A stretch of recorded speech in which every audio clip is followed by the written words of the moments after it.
Welcome back to Follow the Compass North. Today should be a pretty quick video. There's only one thing to remember. It's hip to be square, not.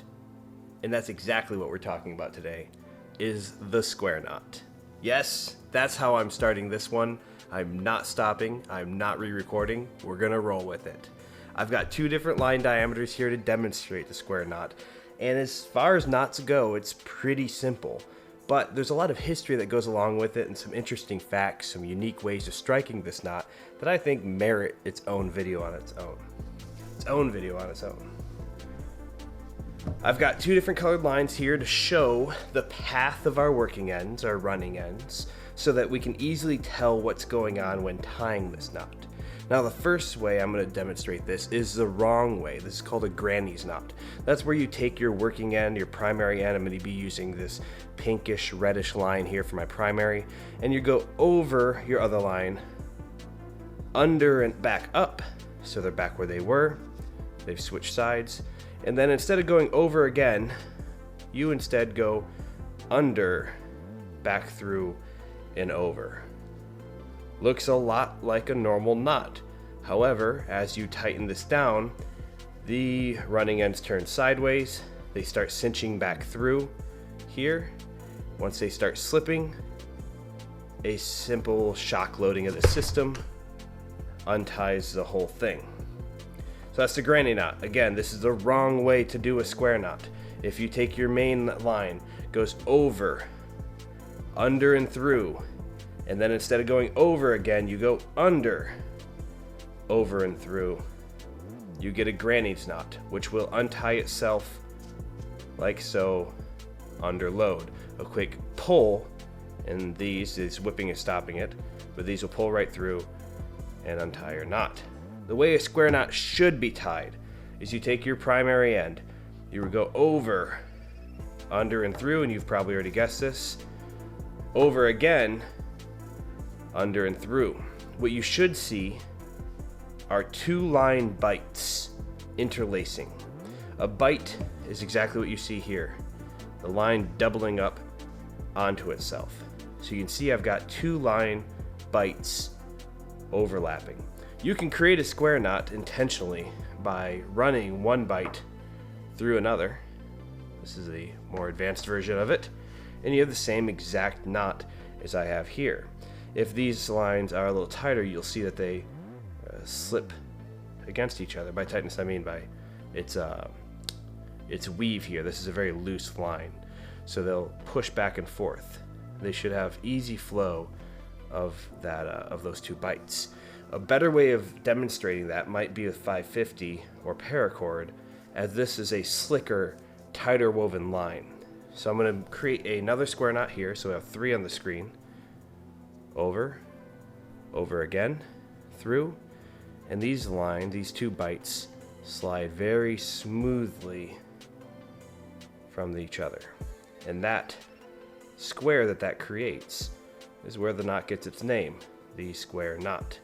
If I were to do that granny knot with 550, primary line over and under and through, and then under and over and through, a very common mistake when creating this, you'll see that it starts to pull sideways. Those running ends actually just pull right through. And that's where you have a dangerous situation, especially when using this to secure critical equipment, secure yourself in a amateur rope climbing where you don't know any better knots, and we'll get into those better knots in future videos. Now, a cool thing about this knot is that it was actually outlawed in certain countries back in the 17 and 1800s because it can do what's called capsizing. Capsizing is where you take this normal knot, not the granny knot, so you've tied it all properly. You have a nice piece of line connected to another line. That's the purpose of this knot, is to connect two lines of equal diameter. If the lines are not equal diameter, this will not, pun intended this time, work. If you have unequal lines, you have to use a sheep's bend or another line that another knot we'll be getting into in a future video. However, two equal diameter knots tied together this way, it is a fairly tight and fairly reliable system. However, if a sailor were to use this or in the 1800s, or even now, I mean, the knot hasn't changed, but the law that we're talking about specifically refers to that time period. If a sailor were to tie this off and another were to come by and grab one of these running ends that overhangs, if you pull tightly, watch what happens to the knot. It capsized. It's hard to catch, it's pretty fast. Let's see if we can reset. Do it a little slower. I'll loosen the knot so we can see it a little bit slower. If you pull two lines, these two lines from the same line that runs through, away from each other, it capsizes, creating a simple round turn or girth hitch system, which means it can be pulled right through and off the end of that line. This capsizing is what we do to strike this knot.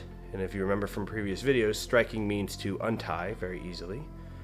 You can strike this knot very easily if you just grab two of the same side, pull tight, slide it off the end. That's why I like using this knot in sheltercraft. It's not life and death. If I'm building a shelter and one comes undone, not a big deal. But when I'm untying that tarp or that shelter the next morning and I have a tight knot like this, if I can just easily strike it, capsize, bring it off to the side, it makes it a lot easier for me to tie and untie, which helps me in a survival situation. That's about the long and the short of the square knot. There's not a lot that goes into it. Hopefully it was educational to you. Hopefully now you can tell the difference between a good square knot and a granny knot, and you're aware of the dangers of that capsizing striking method and how that can cause issues for you in the future. Thank you for your time. If you enjoyed this, check out some of our other videos. We have some knot tying videos, we have some fire videos, shelter, we talk about our needs, Maslow's. There's a lot of cool survival and homesteading content out there, so check some of those out. Leave a comment, like, subscribe. Anything you do that helps the channel is greatly appreciated. Thank you, and have a great day.